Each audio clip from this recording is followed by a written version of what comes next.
Shyness isn't a permanent trait. It's a learned behavior. And just like any other habit, it can be unlearned.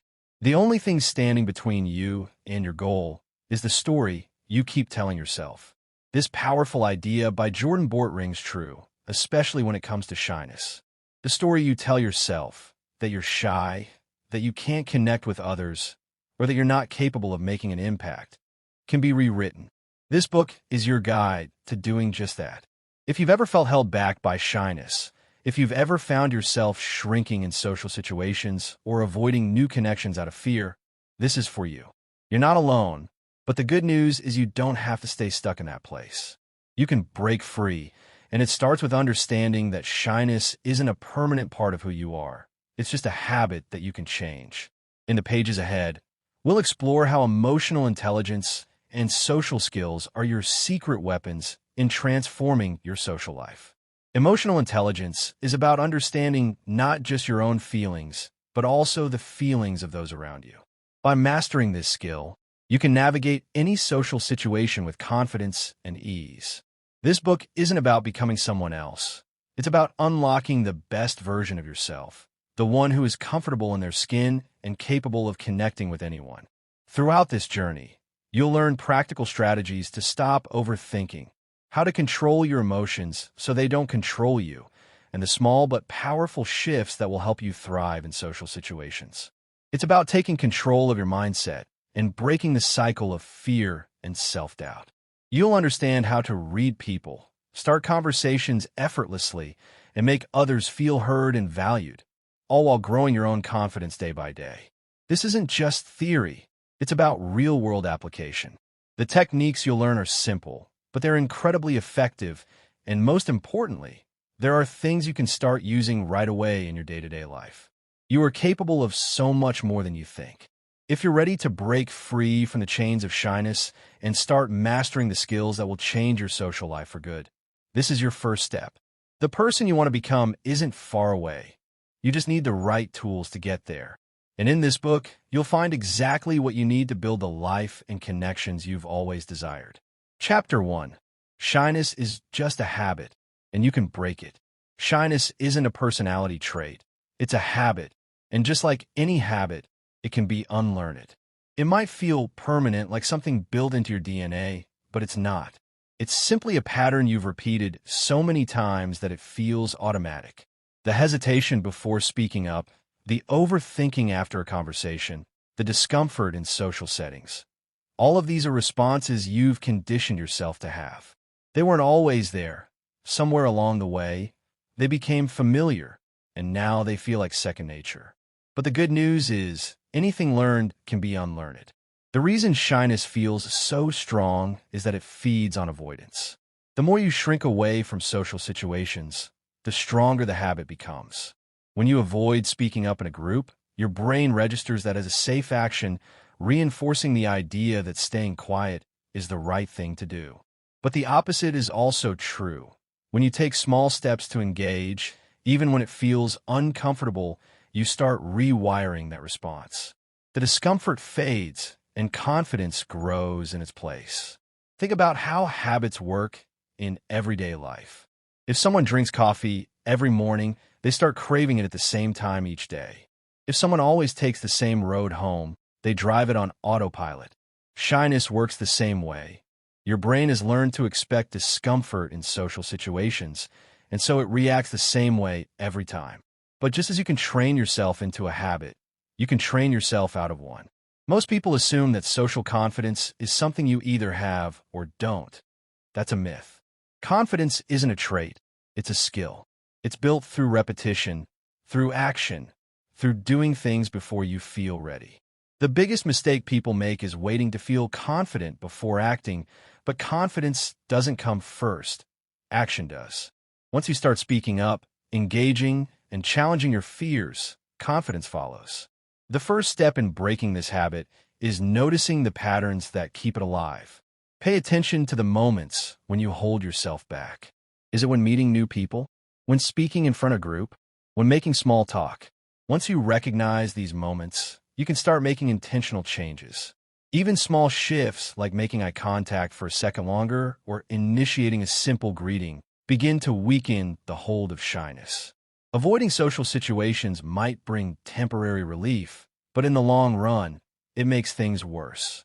Each time you avoid speaking up, it reinforces the belief that you're incapable, that socializing is difficult, that you're not someone who can handle these moments. That belief is false, but the more you repeat the behavior, the more real it feels. The only way to break this cycle is by stepping into the discomfort, even in the smallest ways. Think of it like building a muscle. If someone never exercises, their muscles remain weak. The first few workouts feel uncomfortable. They might feel sore or uncoordinated. But with consistency, strength builds. Social confidence works exactly the same way. The first few times you challenge your shyness, it will feel uncomfortable. You'll second-guess yourself. But each time you push through, the habit of confidence grows stronger. One of the fastest ways to start shifting your mindset is to change your internal dialogue. If your thoughts are constantly reinforcing the idea that you're shy, that socializing is hard, or that you're not good with people, then that's the reality you'll live in. But if you start telling yourself a different story, one where you are capable, where speaking up is just a skill to practice, where every interaction is an opportunity rather than a test, you begin to reshape your identity. Small, intentional actions are the key to rewiring the way you see yourself. If you typically avoid starting conversations, challenge yourself to say something small to a cashier or a coworker. If you tend to sit back and let others talk, push yourself to contribute just one. Often, people mistake confidence for arrogance, but they couldn't be more different. Arrogance is built on insecurity, a desperate need to prove something real. Confidence, on the other hand, doesn't need to prove anything. It simply exists. Many believe confidence is something people are born with, that some just naturally have it while others don't. That idea keeps them stuck, waiting for confidence to magically appear before they take action. But confidence isn't something that arrives first. It's something that develops through experience, effort, and a willingness to step into discomfort. It isn't loud because it doesn't need to be. It isn't desperate for attention because it doesn't rely on external approval. Instead, it's built on quiet certainty, the kind that doesn't need to announce itself. People with real confidence don't try to dominate conversations or prove their intelligence in every discussion. They listen more than they speak, not because they lack opinions, but because they don't feel the need to fill the silence with unnecessary words. They understand that confidence isn't about being the center of attention.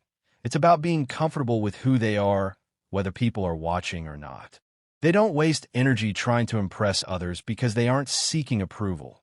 Instead, they focus on being present, engaging when necessary, and trusting that their presence alone is enough. A truly confident person doesn't over-explain themselves or try to justify their actions. They make decisions based on what feels right to them, not on what will please others. They don't need to seek permission to be themselves, nor do they shrink to make others comfortable. This quiet certainty comes from knowing that their worth isn't dependent on whether someone agrees with them or not. They don't get easily rattled by criticism, nor do they take rejection as a personal failure. They understand that not everyone will like them, and that's perfectly fine. One of the biggest indicators of controlled confidence is emotional stability. People who lack confidence tend to react impulsively, whether it's through defensiveness, frustration, or an eagerness to please.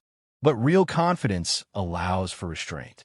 When someone criticizes them, they don't immediately jump to defend themselves.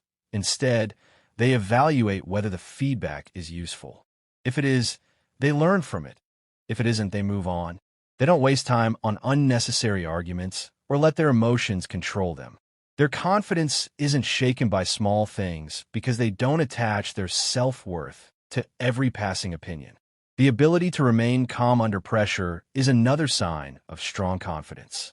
In moments of uncertainty, many people panic, overthink, or rush to prove themselves, but true confidence allows for patience.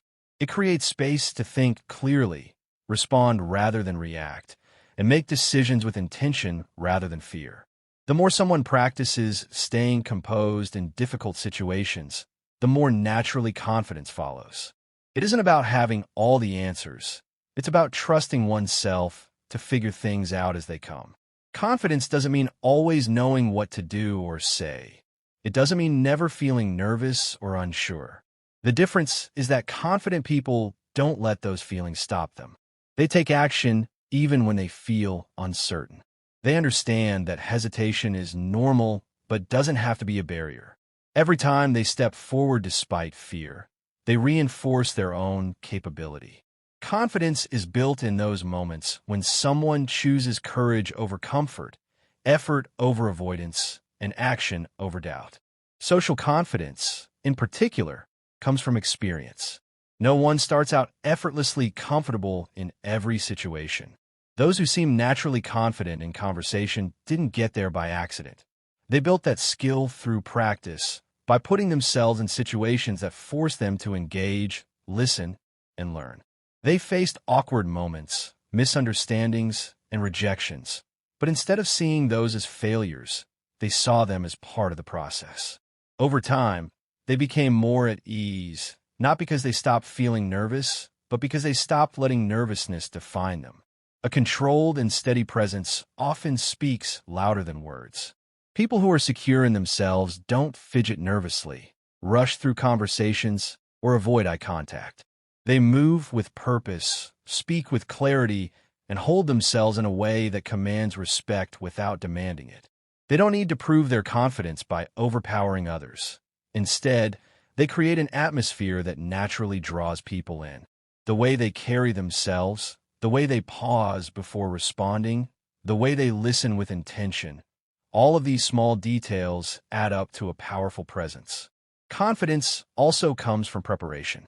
The more someone understands a subject, the more comfortable they are discussing it. The more they expose themselves to social situations, the easier conversations become. The more they practice a skill, the more natural it feels. Confidence isn't a switch that turns on suddenly. It's the result of consistent effort. Those who seem effortlessly composed have simply put in the work to get to that point. It's easy to believe that confidence is an external thing, something based on appearance, social status, or achievements. But real confidence isn't built on external factors. It comes from within. It's not about how others see a person. It's about how they see themselves. Someone who ties their confidence to achievements will always need the next win to feel worthy. Someone who builds confidence on a deeper foundation knows that their value doesn't depend on any single moment of success or failure. Developing confidence requires stepping into discomfort repeatedly. It means speaking up when it's easier to stay quiet, taking opportunities even when self-doubt creeps in, and trusting oneself even when certainty isn't guaranteed. Confidence doesn't require perfection. In fact, part of confidence is accepting imperfection. Those who fear failure stay stuck, while those who embrace failure as a learning experience continue to grow. The difference between someone who appears naturally confident and someone who struggles with it often comes down to mindset. Those who lack confidence focus on their weaknesses, their mistakes, and the opinions of others. Those who have true confidence focus on growth, their ability to handle challenges, and their own self-respect. They don't wait for someone else to validate them. They don't rely on outside forces to determine their worth. They decide every day to show up as the best version of themselves, knowing that confidence is not about being perfect, but about being steady, capable, and in control. Chapter 4. How to Stop Overthinking Every Social Interaction. Overthinking social interactions is something many people do without even realizing it. It happens when you're about to speak to someone, and instead of just engaging, your mind starts racing with questions. What if they don't like me? What if I say something awkward? What if I make a fool of myself? It's a never-ending loop of self-doubt and anxiety that makes even the simplest conversation feel like a high-pressure situation. The truth is, overthinking doesn't help. It just gets in the way. At the core of overthinking is the fear of judgment. You're worried about how others will perceive you, how your words will be interpreted, or what might go wrong. This fear isn't always based on reality. In fact, most of the time, people aren't paying as much attention to you as you think they are. Most people are too busy worrying about their own insecurities to scrutinize yours. The more you focus on the possibility of something going wrong, the more likely it is that you'll create unnecessary stress for yourself. The first step to breaking this habit is acknowledging that your thoughts are often disconnected from reality. In most social situations, the fear of embarrassment or rejection is far greater than the actual risk of either happening. If you make a mistake, so what? It happens. People rarely remember the small, awkward moments that make you cringe. What sticks with them is how you handled the situation afterward. One of the best ways to stop overthinking is to focus on the present moment. This means actively engaging with the person in front of you, paying attention to what they're saying, and responding in real time. It's easy to get stuck in your own head, but shifting your attention outward helps you stay grounded. When you focus on listening and responding to the conversation, there's less room for self-doubt and fear. You're no longer concerned with how you're coming across. You're simply engaged in the interaction. Another way to stop overthinking is to reframe your perspective on social interactions. Instead of seeing them as a test of your worth, think of them as opportunities to connect. Every conversation is a chance to learn something new, whether it's about the person you're talking to or yourself. People don't expect perfection from you. They expect sincerity. If you can be genuine and present, that's what truly matters. It's also important to accept that some discomfort is natural. Being nervous about a conversation or feeling uncertain is part of being human. It's normal to have moments of hesitation, especially if you're talking to someone new or in an unfamiliar setting. The key is not to let that discomfort stop you from acting. The more you engage with people, even when it feels uncomfortable, the easier it becomes. Each time you step out of your comfort zone, it becomes less of a big deal. You begin to realize that nothing catastrophic happens when you stop overthinking. Practice helps too. Overthinking often comes from a lack of experience or familiarity. If you feel unsure about how to approach social situations, start by putting yourself in smaller, lower-pressure environments. Initiate small conversations with people in everyday settings. The barista at the coffee shop, the cashier at the grocery store, or a colleague at work. These interactions are low stakes and give you the chance to practice without the pressure of a high-stakes conversation. Over time, these small victories will build your confidence and help you become more comfortable in bigger situations. When you find yourself slipping into the cycle of overthinking, a good technique is to pause and take a deep breath. Take a moment to reset and bring your focus back to the present. This simple action can interrupt the spiral of thoughts that keeps you trapped in doubt. It helps calm your nervous system and allows you to regain control over the situation. After taking a deep breath, gently remind yourself that most of the things you're worrying about won't even matter in a few hours, let alone a few days. Sometimes, it's helpful to take the pressure off yourself entirely. Instead of worrying about what you're going to say or how you'll come across, focus on the other person. Show genuine interest in their words. Ask questions, listen actively. People appreciate being heard, and they respond to sincerity. When you shift the focus away from yourself and place it on the other person, you stop worrying about how you're coming across and start building a real connection. In fact, one of the most powerful tools for reducing anxiety in conversations is to focus on helping the other person feel comfortable. Most people are just as nervous as you are, even if it doesn't always show. If you can make someone else feel at ease, it can ease your own nerves too. Put your energy into making the other person feel heard and understood, and you'll find that the conversation flows more naturally. One technique to help stop overthinking is to accept that mistakes are part of the process. No one is perfect, and social interactions are a space where slip-ups happen. Saying the wrong thing, stumbling over words, or not knowing what to say next is completely normal. The important thing is how you respond in those moments.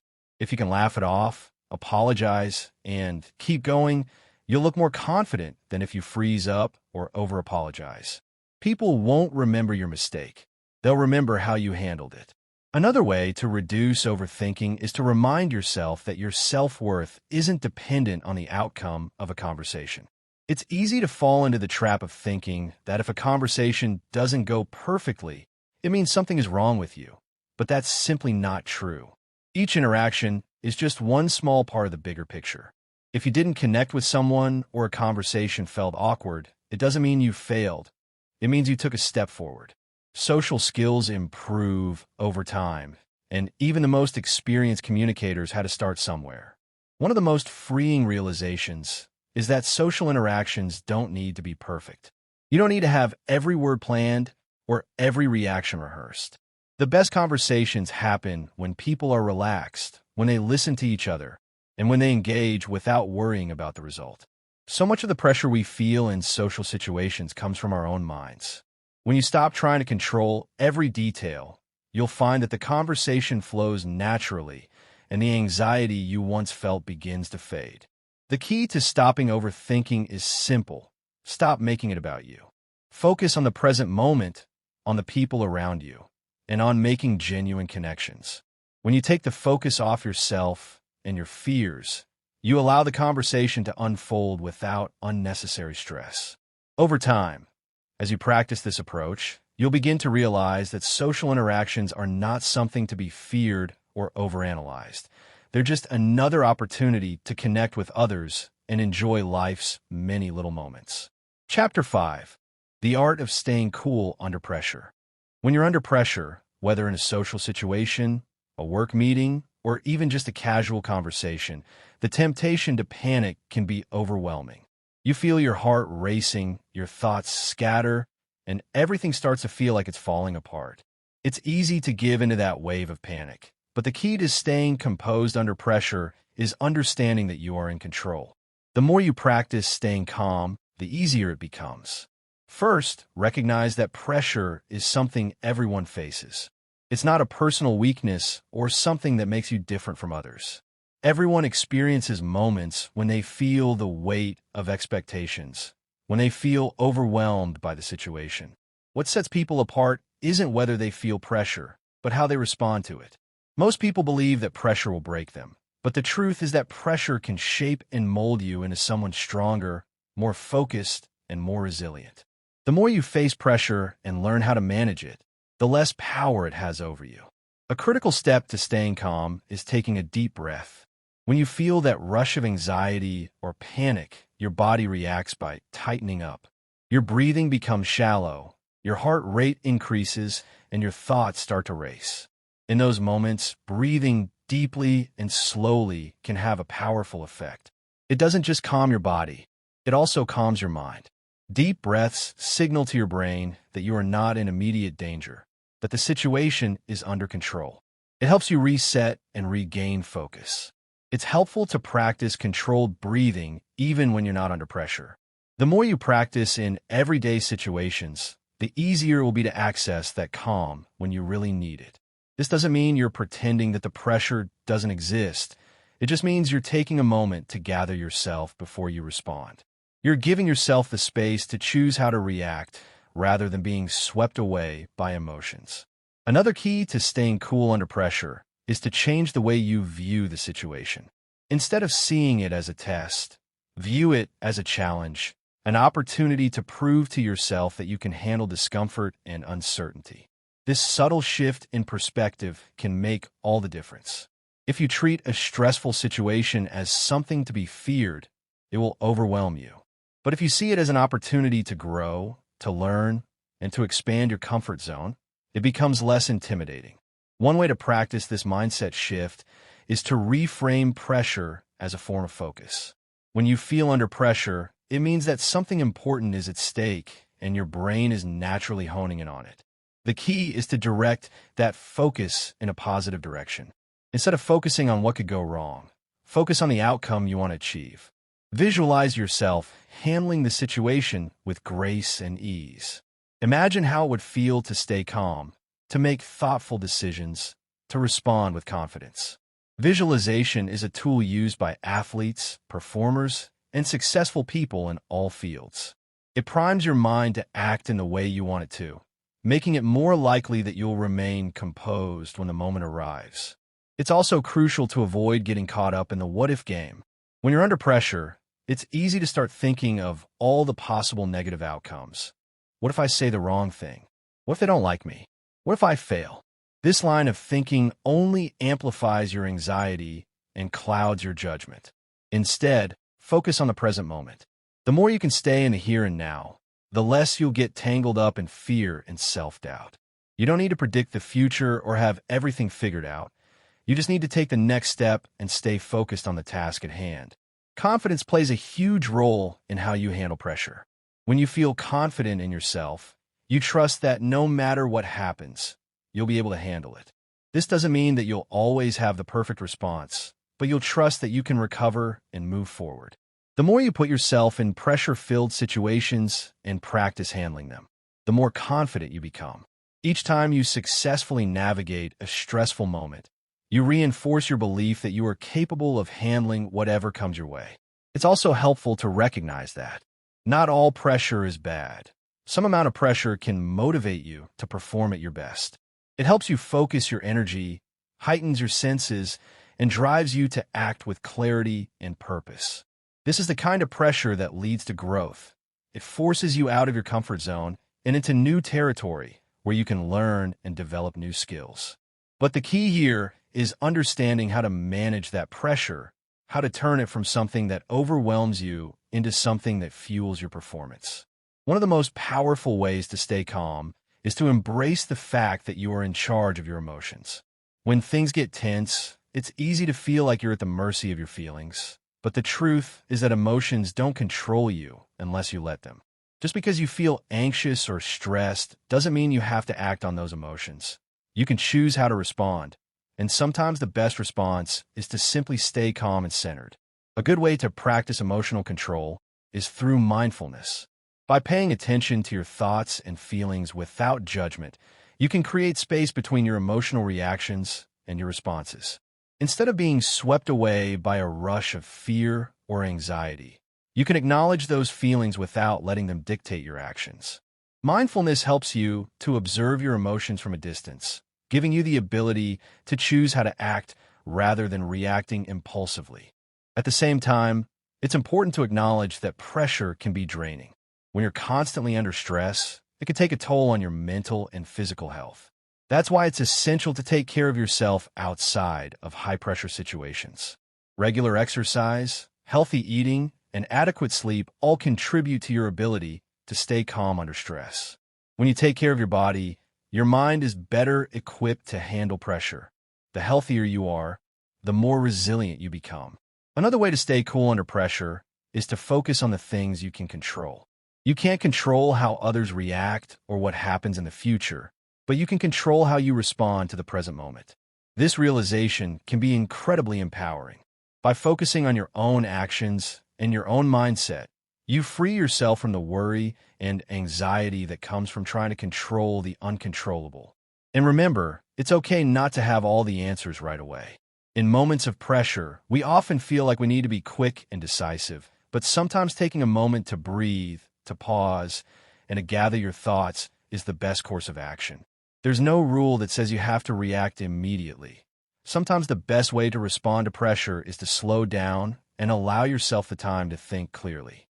The ability to stay calm under pressure is not something that happens overnight. It's a skill that you develop through consistent practice. The more you expose yourself to pressure-filled situations and work on staying composed, the easier it becomes. The key is to remember that pressure is a natural part of life, and it doesn't have to define you. You have the power to choose how you respond to any situation, no matter how stressful it may seem. When you embrace this power, you'll find that staying calm under pressure becomes second nature. Chapter 6. Mastering Emotional Control. Don't let others rattle you. In social situations, it's easy to feel rattled, especially when you're faced with unexpected emotions or reactions from others. There are those moments when someone says something that throws you off, or someone's behavior catches you by surprise. The worst thing you can do in these moments is to let your emotions dictate how you react. It's easy to get upset, defensive, or even withdraw, but if you can master emotional control, you'll find that these situations lose their power over you. First, it's important to realize that you don't have to react immediately. Emotional control is not about suppressing or ignoring your feelings. It's about giving yourself the space to choose your response. When something happens that could potentially rattle you, whether it's a sharp comment or an awkward situation. Take a moment, acknowledge your emotions, but don't let them take control. It's natural to feel frustrated, embarrassed, or angry in some situations, but these feelings don't need to define how you respond. The ability to pause, breathe, and assess the situation is a powerful tool in emotional control. Mastering this skill begins with awareness. You can't control what you're not aware of. You have to pay attention to how your body responds in different situations. Do you feel tension in your chest or a tightness in your throat when someone challenges you? Do your palms sweat or your heart race when you're put on the spot? These physical sensations are clues that something has triggered you. The more you pay attention to these cues, the more you can begin to recognize when your emotions are about to take over. It's in these moments that you can choose to pause and take control. One of the most effective ways to regain control in an emotional moment is to focus on your breath. This may sound simple, but it's incredibly powerful. When we're emotional, our breathing often becomes shallow and erratic. By slowing down and deepening your breath, you send a signal to your nervous system that everything is okay. It's like hitting a reset button for your body and mind. By taking deep breaths, you give yourself a few precious seconds to calm down, collect your thoughts, and decide how you want to respond. Another important element of emotional control is understanding that you are not your emotions. You may feel anger, but that doesn't mean you're an angry person.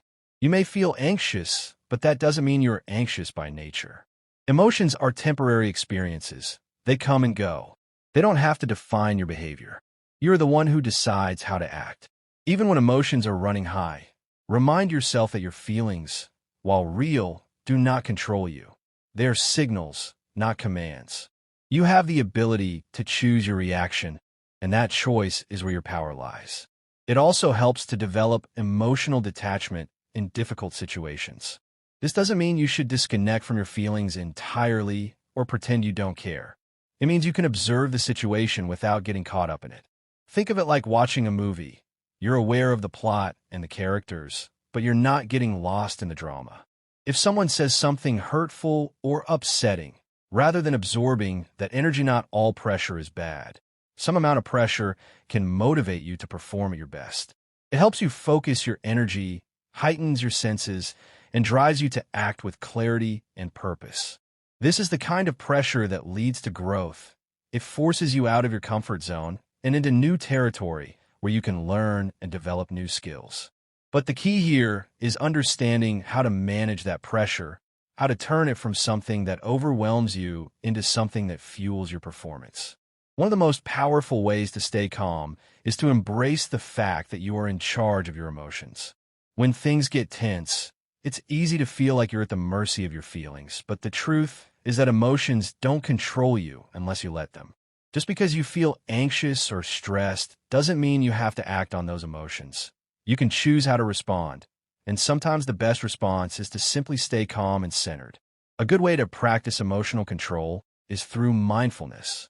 By paying attention to your thoughts and feelings without judgment, you can create space between your emotional reactions and your responses.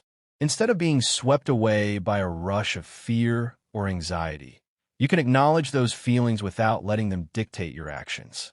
Mindfulness helps you to observe your emotions from a distance, giving you the ability to choose how to act rather than reacting impulsively.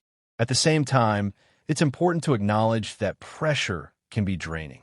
When you're constantly under stress, it can take a toll on your mental and physical health. That's why it's essential to take care of yourself outside of high-pressure situations. Regular exercise, healthy eating, and adequate sleep all contribute to your ability to stay calm under stress. When you take care of your body, your mind is better equipped to handle pressure. The healthier you are, the more resilient you become. Another way to stay cool under pressure is to focus on the things you can control. You can't control how others react or what happens in the future, but you can control how you respond to the present moment. This realization can be incredibly empowering. By focusing on your own actions and your own mindset, you free yourself from the worry and anxiety that comes from trying to control the uncontrollable. And remember, it's okay not to have all the answers right away. In moments of pressure, We often feel like we need to be quick and decisive, but sometimes taking a moment to breathe, to pause, and to gather your thoughts is the best course of action. There's no rule that says you have to react immediately. Sometimes the best way to respond to pressure is to slow down and allow yourself the time to think clearly. The ability to stay calm under pressure is not something that happens overnight. It's a skill that you develop through consistent practice. The more you expose yourself to pressure-filled situations and work on staying composed, the easier it becomes. The key is to remember that pressure is a natural part of life, and it doesn't have to define you. You have the power to choose how you respond to any situation, no matter how stressful it may seem. When you embrace this power, you'll find that staying calm under pressure becomes second nature. Chapter 6. Mastering Emotional Control. Don't let others rattle you. In social situations, it's easy to feel rattled, especially when you're faced with unexpected emotions or reactions from others. There are those moments when someone says something that throws you off, or someone's behavior catches you by surprise. The worst thing you can do in these moments is to let your emotions dictate how you react. It's easy to get upset, defensive, or even withdraw, but if you can master emotional control, you'll find that these situations lose their power over you. First, it's important to realize that you don't have to react immediately. Emotional control is not about suppressing or ignoring your feelings. It's about giving yourself the space to choose your response. When something happens that could potentially rattle you, whether it's a sharp comment or an awkward situation, take a moment, acknowledge your emotions, but don't let them take control. It's natural to feel frustrated, embarrassed, or angry in some situations. But these feelings don't need to define how you respond. The ability to pause, breathe, and assess the situation is a powerful tool in emotional control. Mastering this skill begins with awareness. You can't control what you're not aware of. You have to pay attention to how your body responds in different situations. Do you feel tension in your chest or a tightness in your throat when someone challenges you? Do your palms sweat or your heart race when you're put on the spot? These physical sensations are clues that something has triggered you. The more you pay attention to these cues, the more you can begin to recognize when your emotions are about to take over. It's in these moments that you can choose to pause and take control. One of the most effective ways to regain control in an emotional moment is to focus on your breath. This may sound simple, but it's incredibly powerful. When we're emotional, our breathing often becomes shallow and erratic. By slowing down and deepening your breath, you send a signal to your nervous system that everything is okay. It's like hitting a reset button for your body and mind. By taking deep breaths, you give yourself a few precious seconds to calm down, collect your thoughts, and decide how you want to respond. Another important element of emotional control is understanding that you are not your emotions. You may feel anger, but that doesn't mean you are an angry person. You may feel anxious, but that doesn't mean you are anxious by nature. Emotions are temporary experiences. They come and go. They don't have to define your behavior. You are the one who decides how to act. Even when emotions are running high, remind yourself that your feelings, while real, do not control you. They're signals, not commands. You have the ability to choose your reaction, and that choice is where your power lies. It also helps to develop emotional detachment in difficult situations. This doesn't mean you should disconnect from your feelings entirely or pretend you don't care. It means you can observe the situation without getting caught up in it. Think of it like watching a movie. You're aware of the plot and the characters, but you're not getting lost in the drama. If someone says something hurtful or upsetting, rather than absorbing that energy and reacting impulsively, try to detach. Understand that the person's words are more about them than they are about you. Their comment or behavior is often a reflection of their own insecurities or frustrations, not a judgment of your worth. By detaching from the situation, you prevent yourself from getting drawn into unnecessary conflict or negative emotions. Another way to master emotional control is to reframe the situation. Often, the way we interpret events can escalate our emotions. If someone cuts you off in conversation or doesn't acknowledge your point, you might feel dismissed or unimportant. But if you reframe that situation by telling yourself that they might just be distracted or that it's not a personal attack, you can prevent your emotions from spiraling. Reframing helps you maintain perspective. It allows you to look at the bigger picture and not get caught up in momentary irritations. When you choose to reinterpret a situation in a more positive or neutral light, you free yourself from the emotional charge it carries. Also, keep in mind that emotional control doesn't mean being completely stoic or devoid of emotion. It's about balance. It's about feeling your emotions without letting them control you. It's knowing when to express how you feel and when to hold back. For example, if someone says something hurtful, it's okay to feel hurt. It's okay to acknowledge that pain. But the key is not to let that pain spill over into anger or defensiveness. Emotional control allows you to experience your feelings and still choose how to respond. You can express your feelings with maturity and calmness without letting them get the best of you. Sometimes, emotional control is about taking care of yourself outside of the high-pressure moments.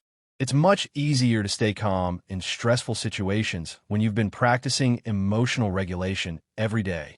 Engaging in activities that help you stay centered, like meditation, exercise, or journaling, can build your emotional resilience.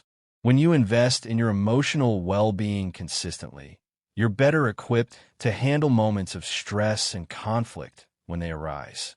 Another aspect of emotional control is self-compassion. Often, we're hardest on ourselves when we make mistakes or when we feel out of control emotionally.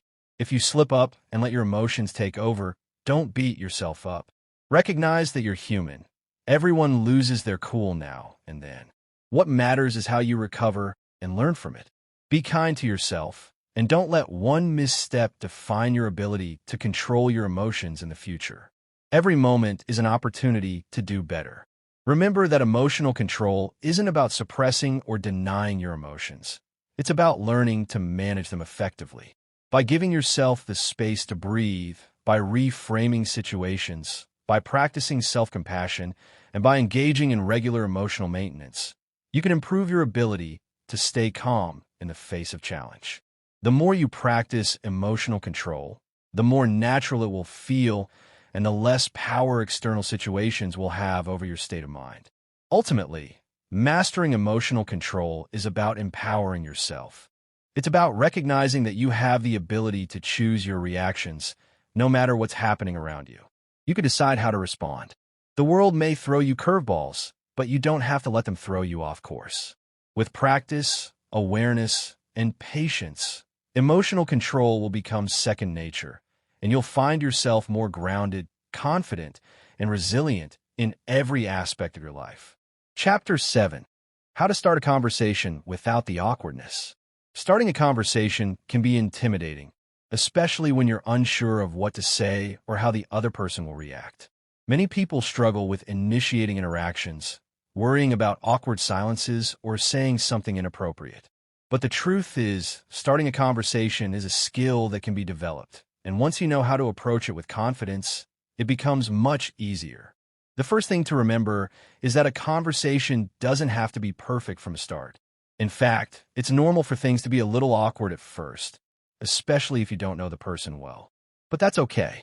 The key is to embrace those first few moments of uncertainty and use them as an opportunity to build rapport and connection.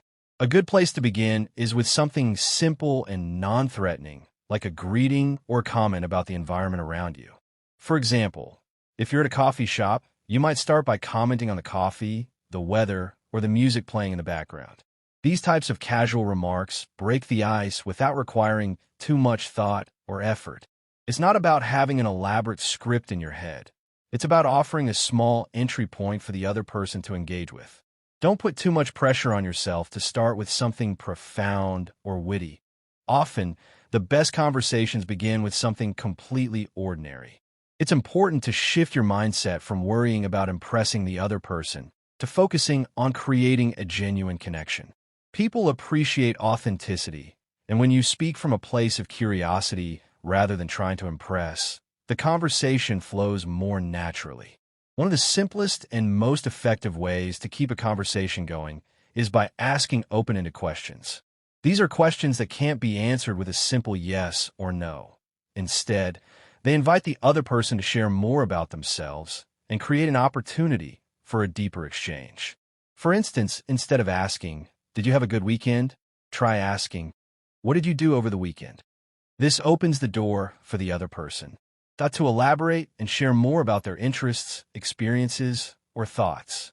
It's important to listen actively when the other person is speaking. Active listening is a skill that can make a huge difference in the quality of conversation. Instead of just waiting for your turn to talk, really focus on what the other person is saying.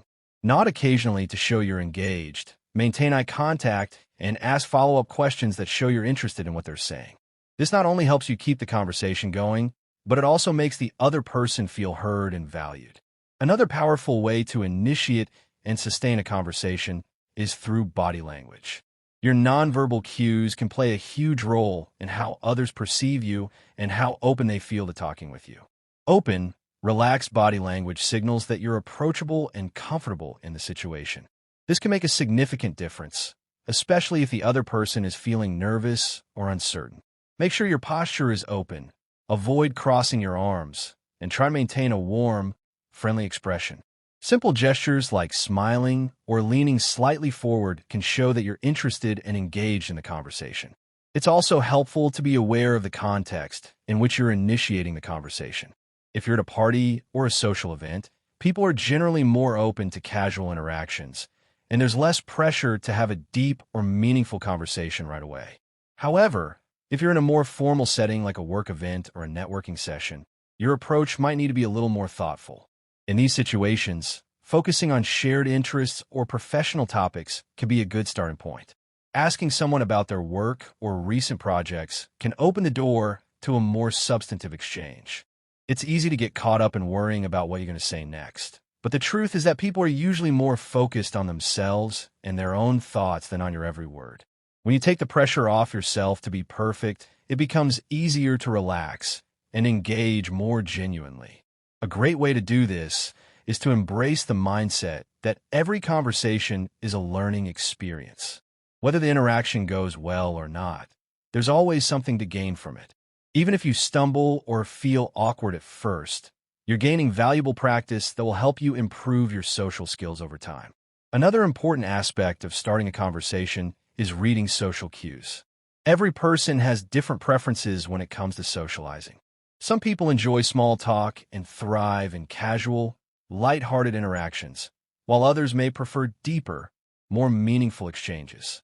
It's important to gauge the other person's level of comfort and adjust accordingly. If you notice they seem engaged and eager to talk, you can dive deeper into the conversation, but if they seem distracted or closed off, it might be best to keep things light and give them space. Sometimes, the most effective way to start a conversation is simply by showing kindness. A warm smile, a compliment, or a genuine inquiry into how someone is doing can be the perfect icebreaker.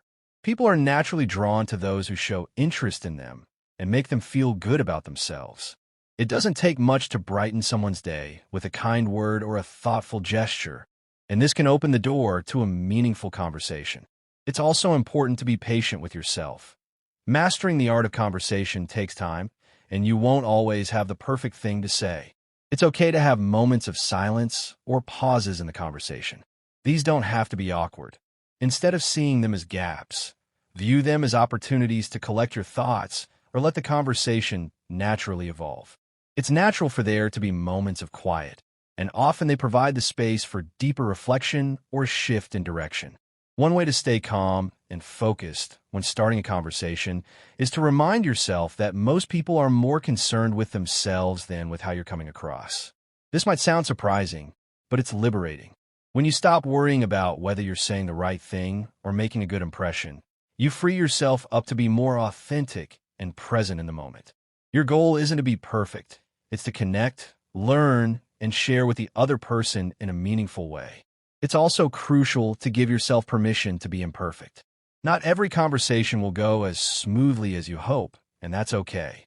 There will be moments where you feel a little unsure or find yourself searching for the right words, but these moments are part of the process of improving your social skills. Don't beat yourself up over minor missteps. Instead, use them as learning experiences. Reflect on what worked and what didn't, and be gentle with yourself. The more you practice, the better you'll get. starting a conversation doesn't have to be a monumental task.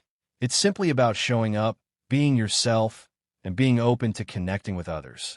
The more you do it, the easier it becomes, and over time, you'll find that your ability to engage with others becomes more natural, less stressful, and more enjoyable, whether you're meeting new people, reconnecting with old friends, or simply navigating day-to-day interactions. The skill of starting a conversation is something that will serve you in countless situations. It's a tool that will not only help you in social settings, but will also enhance your overall confidence and emotional intelligence. Chapter 8. The Science of Being Instantly Likable. Being liked is something that many of us desire.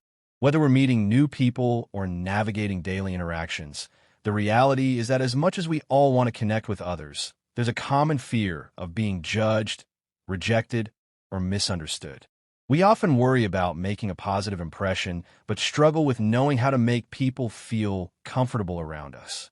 The truth is that becoming someone others are naturally drawn to doesn't require trying to be someone you're not. It's about tapping into simple, yet powerful behaviors that make others feel seen, heard, and valued. The first thing to understand is that being likable isn't about being perfect or pretending to be someone you're not. People are drawn to those who are genuine, confident, and comfortable in their own skin. When you're authentic, you make others feel comfortable because they don't have to guess who you are or what you stand for. There's a certain calmness in authenticity that allows others to relax, and that's when real connections happen.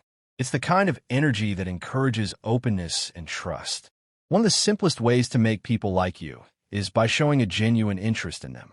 This doesn't mean interrogating them with questions or trying to impress them with your knowledge, but rather focusing on the other person. Ask thoughtful questions about their experiences, their interests, or what's important to them. When you show that you care about who they are, they feel valued.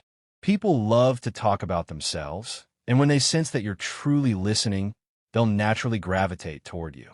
A key part of this is active listening. Many people think that listening is just waiting for their turn to speak, but truly listening is a skill that's much deeper than that. It's about being present in the moment and paying attention to what the other person is saying, both verbally and non-verbally. People appreciate being heard, and when you show you're truly engaged, it makes them feel respected. You don't need to interrupt or jump in with your own stories right away. Sometimes just nodding and giving a small response to show you're listening can strengthen your connection with someone. Another powerful tool for making people like you is to give them genuine compliments. Compliments are a way to acknowledge someone's positive qualities or achievements, and when they're sincere, they can make people feel great about themselves. The trick is to be specific. Instead of saying you look nice, you might say that color really brings out your eyes. Or instead of just saying, great job, try, I really admire how you handled that situation. Your approach was so calm and thoughtful. Specific compliments show that you're paying attention and that you appreciate them for who they truly are. However, compliments are not the only thing that will win people over. Another key element of being likable is showing empathy. Empathy is the ability to understand and share the feelings of another person. When you can put yourself in someone else's shoes, you create a sense of trust and connection. It's about acknowledging the other person's emotions and showing that you care. For example, if a friend is feeling down, instead of offering solutions right away, just listen and acknowledge how they feel. Sometimes the best thing you can do for someone is to simply be there and show that you understand their perspective. In addition to empathy, people are drawn to those who are positive and uplifting. This doesn't mean you need to be upbeat and cheerful all the time, but showing optimism and looking for the good in situations makes a big difference. A positive attitude can be contagious, and when you offer a hopeful perspective, it encourages others to feel more at ease. It's easy to get caught up in negativity, but choosing to stay positive, especially in challenging situations, can make you someone that others want to be around. Humor is another key element of likability. People are naturally attracted to those who can make them laugh. It's not about being a stand-up comedian, but having a lighthearted approach to life can break the ice and help others feel comfortable. Humor helps to take the edge off tense moments and makes people feel relaxed. Of course, humor needs to be appropriate for the situation and audience. but using it to diffuse awkwardness or lighten the mood can create an instant connection. Confidence is also a critical component of likability. People are naturally drawn to those who are comfortable in their own skin, who don't try to be someone they're not. Confidence isn't about arrogance or boasting, but rather about knowing your worth and owning who you are. When you walk into a room with self-assurance, people notice. Confidence makes you approachable, and it encourages others to interact with you because they feel you're someone who knows what they want and stands by their values. It's also important to respect boundaries, both your own and others. When you're mindful of people's personal space and their emotional boundaries, you make them feel comfortable. Being respectful shows that you value them as individuals, and when others feel respected, they're more likely to respond positively to you. This also ties into being aware of social cues. Not everyone wants to engage in a long conversation or be the center of attention, and recognizing when to give someone space is just as important as knowing when to engage. One of the most impactful things you can do to make people like you is to be consistent in your behavior. People are drawn to those who are steady, reliable, and dependable. When you follow through on your promises, when you show up when you say you will, and when you maintain a consistent attitude, others start to trust you. Consistency creates a sense of safety in relationships, and when people feel they can rely on you, they're more likely to feel a genuine connection. Being likable also comes down to energy. The energy you project affects how others perceive you.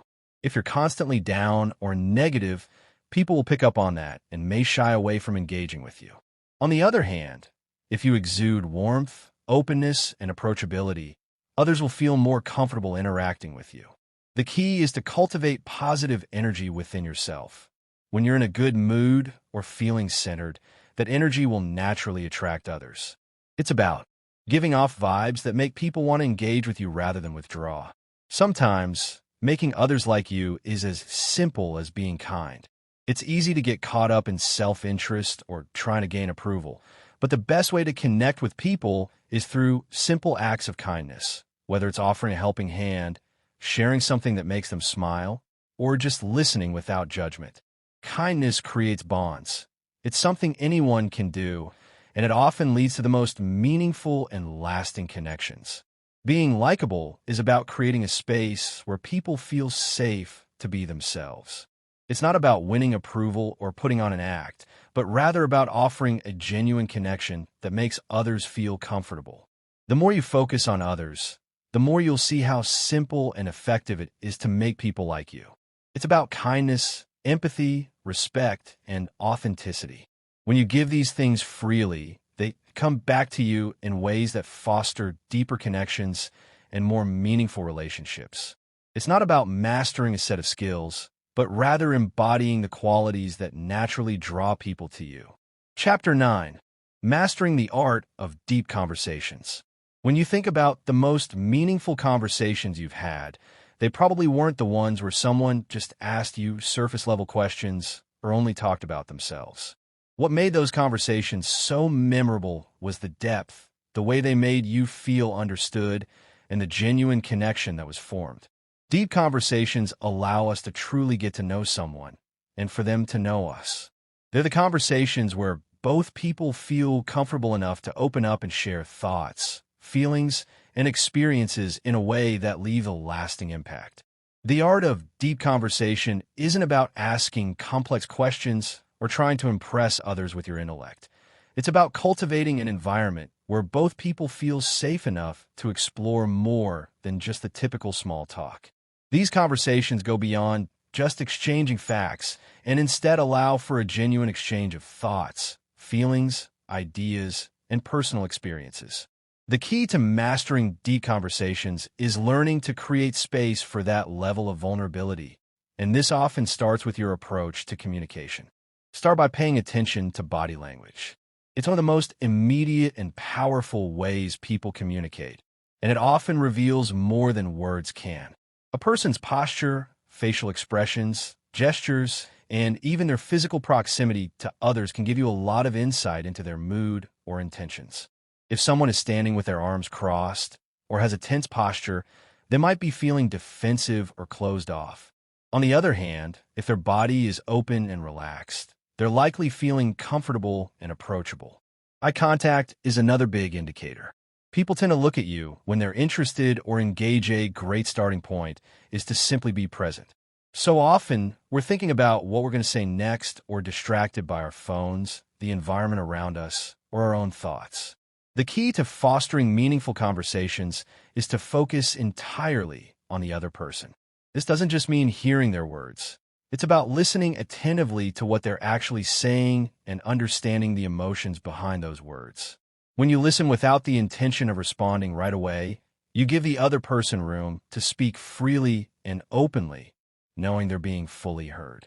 People tend to speak more openly when they feel like their words matter and that they're not competing with the other person's thoughts or responses. To deepen a conversation, you don't need to jump into heavy topics right away. Often, the more profound discussions arise from a casual topic or question, but it's your follow-up that leads the conversation into a deeper place. Instead of letting a comment pass by, you can ask questions that build on what was just shared. It's about showing interest in the other person's thoughts, feelings, and experiences. If someone talks about their job, you could ask how it makes them feel, what they enjoy most about it, or how they got started in that field. This kind of inquiry shows you care and encourages the other person to share more than they might have originally intended. While it's easy to think of a deep conversation as one that covers serious or heavy topics, the truth is that lighthearted moments can be just as valuable. Humor and playfulness often help break down barriers and create a space where people feel comfortable opening up.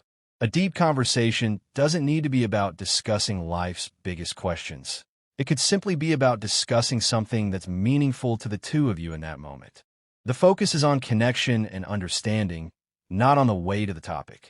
Another essential element of deep conversations is the willingness to be vulnerable. Often, we hold back because we're afraid of judgment or rejection, but vulnerability is the key to creating genuine connections. When you allow yourself to share your thoughts, feelings, and experiences openly, it invites the other person to do the same. Vulnerability can be as simple as admitting that you don't have all the answers or sharing a personal story that reveals your emotions. It's these moments of openness that create an authentic bond between you and the other person. People appreciate when someone is willing to show their true self, imperfections and all, because it shows a level of trust that's rare and valuable. It's also important to be mindful of the other person's emotional state.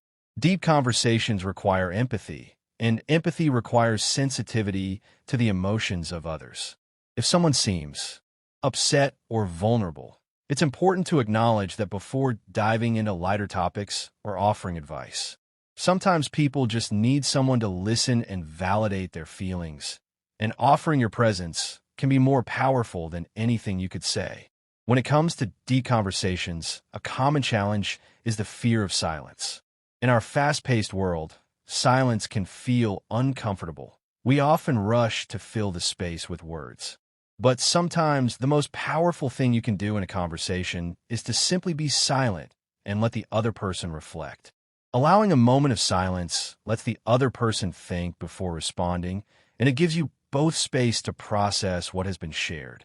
It's also a sign of respect to allow someone the time they need to gather their thoughts, especially when you're discussing something personal or meaningful. The depth of a conversation also depends on the willingness to get past the superficial. It's easy to stay on the surface, talking about work, the weather, or daily events. But the real magic happens when you move beyond the small talk and explore more personal topics.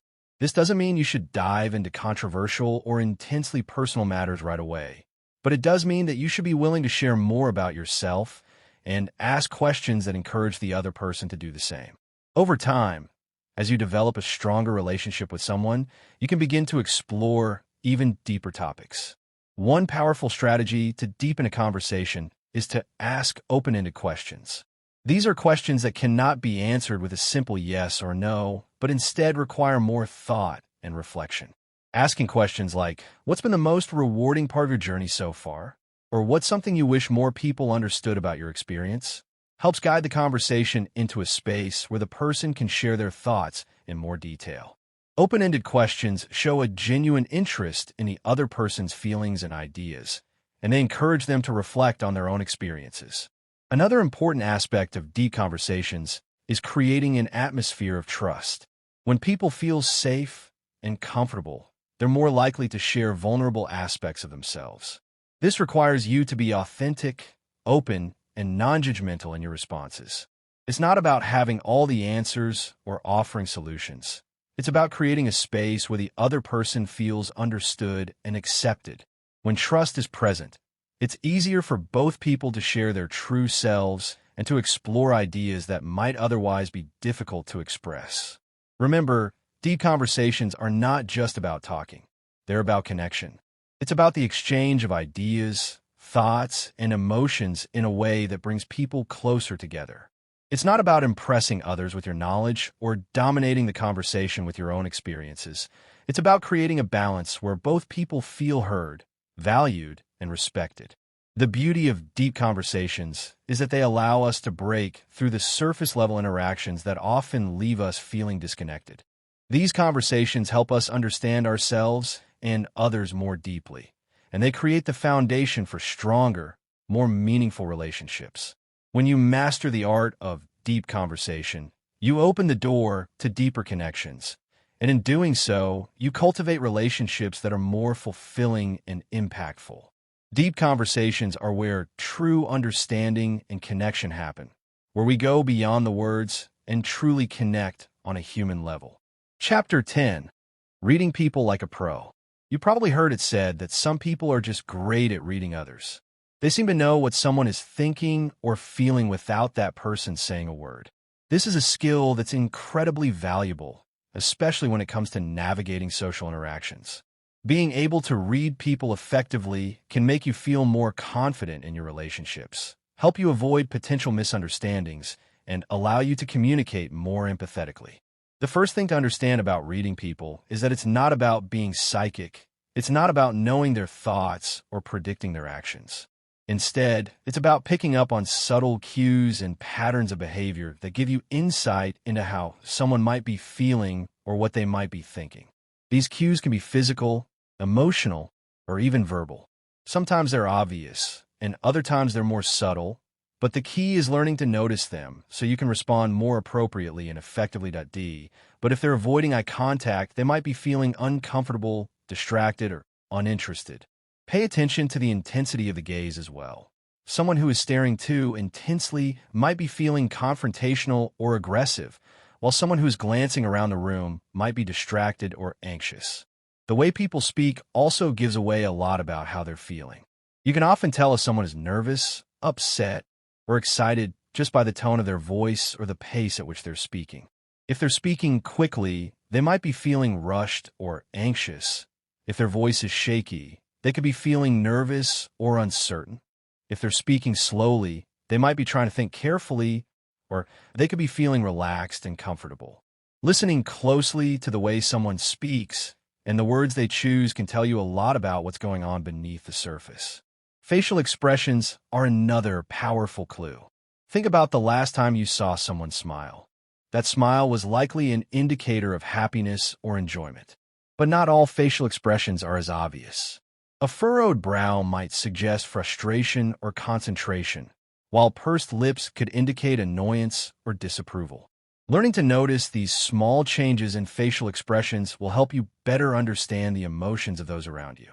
But it's not just about individual cues. People don't just communicate with their eyes, hands, or voice. They communicate through a combination of all of these things. This is where patterns come in. If you're paying attention to the way someone is moving their hands while speaking, the tone of their voice, and their facial expression, you can start to put together a fuller picture of what they're feeling. For example, if someone is speaking with a fast-paced, high-pitched voice, fidgeting with their hands, and avoiding eye contact, they might be feeling anxious or uncomfortable. But if they're speaking slowly, making steady eye contact, and using expansive hand gestures, they're probably feeling confident and engaged. Another important factor in reading people is emotional intelligence.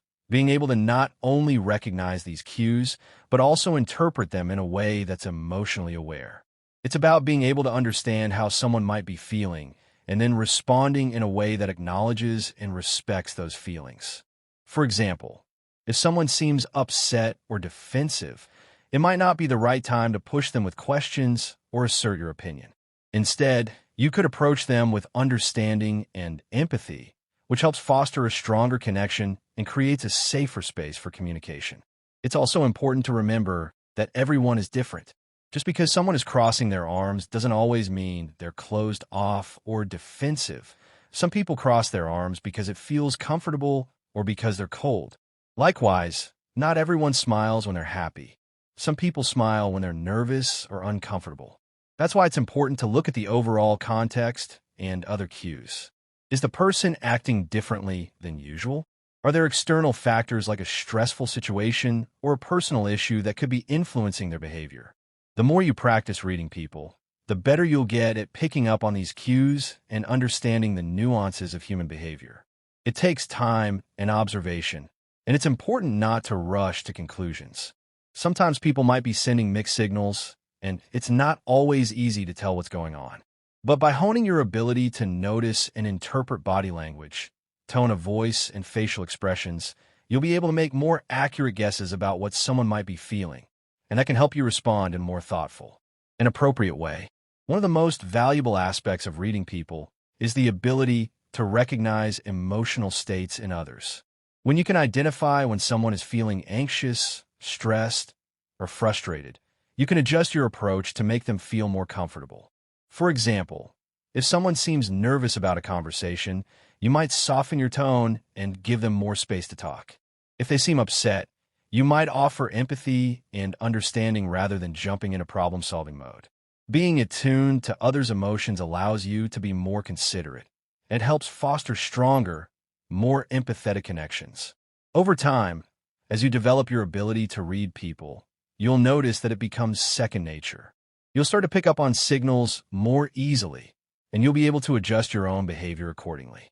People will feel understood and valued when they see that you're attuned to their emotional state, and you'll feel more confident in your interactions because you'll have a better sense of what's going on beneath the surface.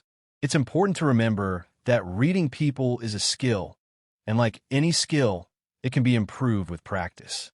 You won't always get it right, and sometimes people's behavior might be influenced by things you can't see or understand right away.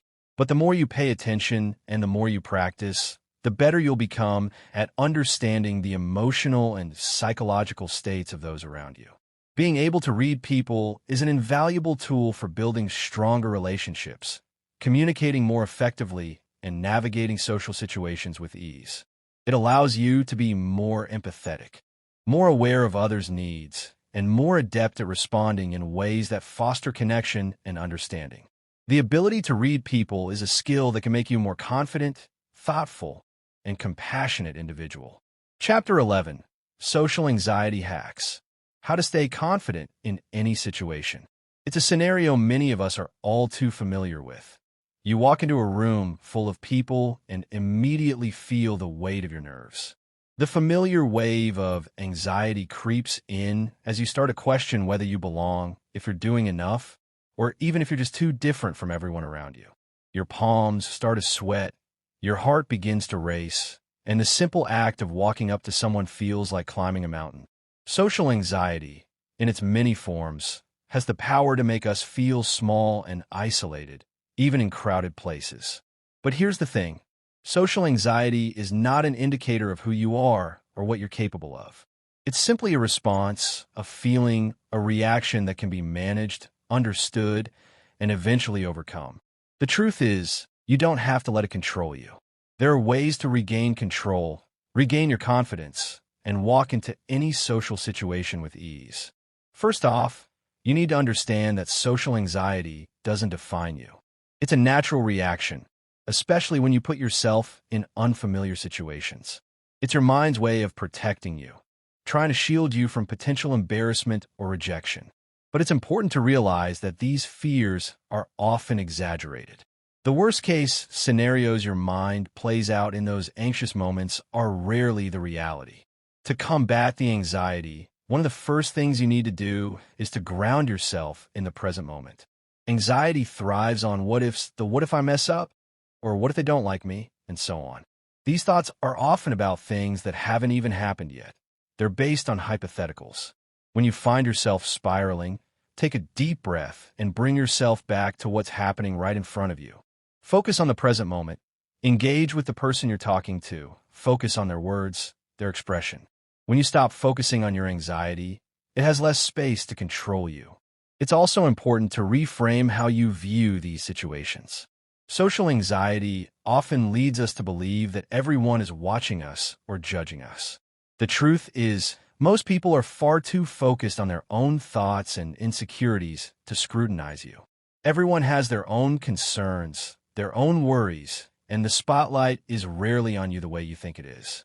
Once you shift your perspective and realize that people are not constantly evaluating your every move, the pressure starts to lift. Instead of feeling like the odd one out, you can embrace the idea that everyone in some way shares the experience of feeling uncertain or nervous in social settings. Another powerful tool is preparation. While it's impossible to predict exactly how a conversation will go, there are things you can do beforehand that will help ease your anxiety. Think about how you want to approach the interaction. If it's a party or a meeting, take a moment to consider what you might say or ask others. People love talking about themselves, so having a few open-ended questions ready can make the conversation flow more naturally. Having something to talk about, whether it's a compliment, a shared interest, or just a friendly observation, can be a great way to start an interaction and take the pressure off yourself. One key thing to remember is that your body language plays a huge role in how you feel and how others perceive you. When you're nervous, it's easy to hunch your shoulders, avoid eye contact, or cross your arms. These physical signals can make you appear closed off, which only heightens your anxiety. Instead, focus on maintaining open body language. Keep your shoulders back, stand tall, and make eye contact. You'll be surprised at how much of a difference this can make. Not only will you appear more approachable, but you'll also start to feel more confident in yourself. It's a subtle but powerful shift. You don't have to be perfect. You don't have to be the most outgoing person in the room. What matters is showing up and being present. The more you expose yourself to social situations, the easier they become. Each time you challenge yourself to step outside your comfort zone, you grow stronger. Over time, you'll begin to realize that those feelings of anxiety, while real, are also temporary. They are not insurmountable. The more you face them head on, the less they'll control you. When it comes to overcoming social anxiety, self-compassion is crucial.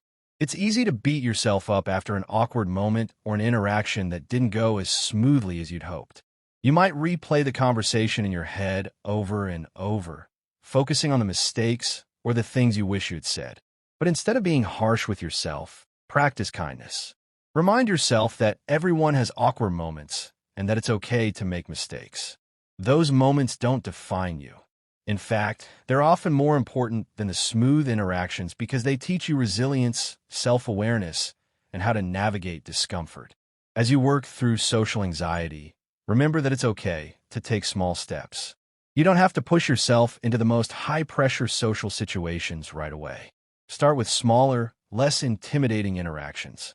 Maybe it's a brief chat with a colleague or a short conversation with a stranger at the store. With each step, you build momentum and prove to yourself that you can handle these situations. As you grow more comfortable with the smaller interactions, you'll naturally feel more equipped to handle larger ones. Above all, the most important thing is to be patient with yourself.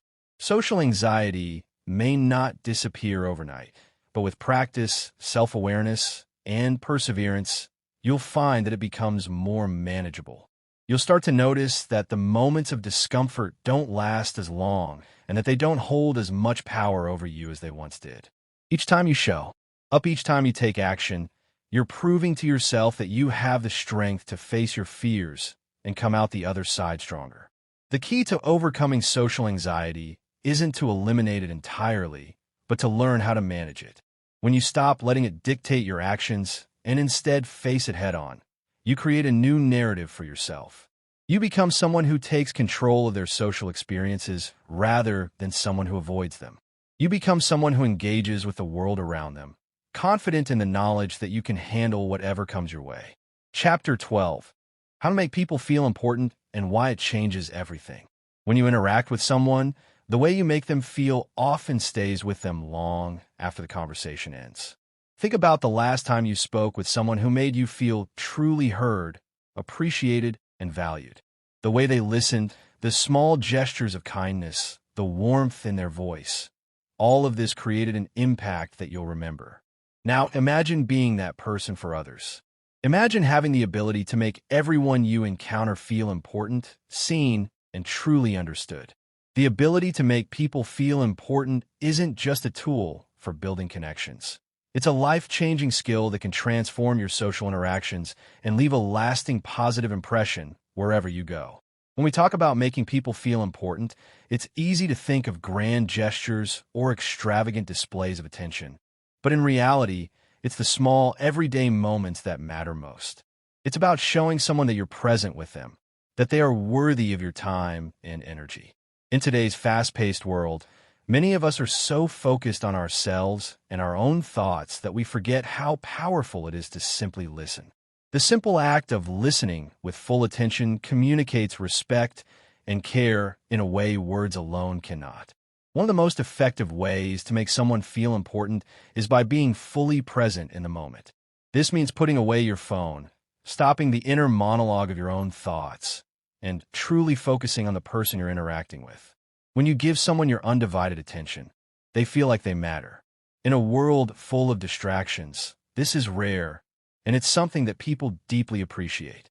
It's not just about hearing their words, but about connecting with the emotion behind those words.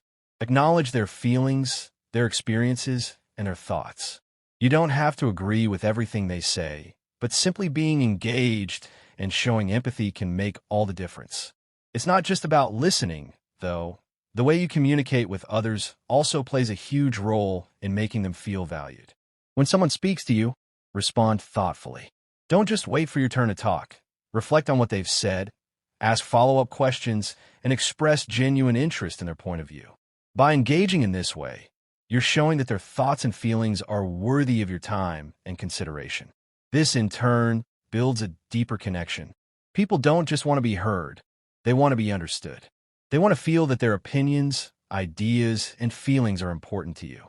It's in these moments of validation that true relationships are formed. Sometimes, making someone feel important is as simple as acknowledging them. A compliment, however small, can go a long way. But it's important that your compliments are sincere. People can tell when you're being genuine, and when you offer a compliment that truly reflects your admiration for them, it resonates deeply. Compliment their strengths, their effort, or even their unique qualities. Praise them for something they've done, not just how they look. Genuine compliments show that you appreciate the person for who they are and what they contribute to the world around them. Another powerful way to make people feel important is through acts of kindness. These don't have to be grand gestures. Small acts of consideration can have a profound impact. Holding the door open for someone, offering to help without being asked, or simply expressing gratitude can make a person feel noticed and valued. These actions show that you're thinking of others and willing to put their needs before your own, even for a brief moment. It's the little things that demonstrate your respect and care for others. And when you consistently make these gestures, it builds trust and strengthens your relationships. There's also something powerful about remembering the details. When someone shares something personal with you, whether it's about their work, their family, or a hobby they're passionate about, take note. The next time you see them, ask about it again.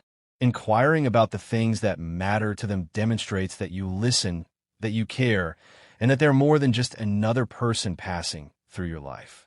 People appreciate when others remember them, their likes and dislikes, and the things they care about. It shows that you value them on a deeper level. Being respectful is another key element of making someone feel important. This doesn't just mean treating them kindly, but also honoring their boundaries, their time, and their perspective. If someone expresses discomfort with a topic, respect that and shift the conversation. If they're busy, don't impose on their time. Showing respect for people's boundaries and individuality speaks volumes about how much you care about their well-being. It's an easy way to let someone know that they matter and that their needs are just as important as yours. Sometimes, making someone feel important means being vulnerable and authentic with them. When you share parts of your own life, your struggles, your successes, your hopes, and your dreams, you create a sense of trust and mutual respect. Vulnerability fosters connection because it shows that you're not just interested in using the other person to make yourself feel better, but that you're willing to open up, share your true self, and be real with them. When you let people in and allow them to see who you really are, it gives them the permission to do the same. This creates a deeper sense of equality in the relationship, where both parties feel valued and understood. Another way to make people feel important is by offering them opportunities to shine. Recognize their strengths, encourage them to take on challenges, and celebrate their victories, no matter how big or small. When you highlight someone's abilities and give them the chance to excel, you're showing that you believe in them and their potential. This not only boosts their confidence, but also strengthens your relationship by demonstrating that you're invested in their success. People feel important when others acknowledge their contributions and encourage them to reach their full potential. To truly make people feel important, it's essential to be consistent in your actions. It's not enough to make someone feel special one time and then forget about them. The key is to be dependable, reliable, and consistent in your treatment of others. When you show up for people, whether it's with a kind word, a thoughtful gesture, or simply by being present, it creates a sense of security in the relationship. They know that you genuinely care and that your actions align with your words. This consistency builds trust and deepens the connection. As you go about your interactions, remember that the impact you have on others is often far-reaching. The way you make people feel has the power to lift their spirits, change their outlook, and even inspire them to be better versions of themselves. You may not always see the immediate effects of your kindness and attentiveness, but rest assured, the positive energy you put out into the world ripples outward. Making someone feel important is a gift both to them and to yourself. When you take the time to make others feel valued, you create a network of meaningful relationships that will enrich your life in ways you never expected. Making people feel important isn't about flattery or trying to win their favor. It's about showing genuine care, respect, and consideration for them as individuals. It's about acknowledging their humanity, their worth, and their uniqueness. The more you practice this, the more it becomes second nature, and the more you'll find that you're surrounded by a community of people who genuinely appreciate and respect you in return. The ability to make others feel important is one of the most powerful tools for building lasting, positive relationships. It's the gift that keeps on giving, creating connections that are built on trust, empathy, and mutual respect.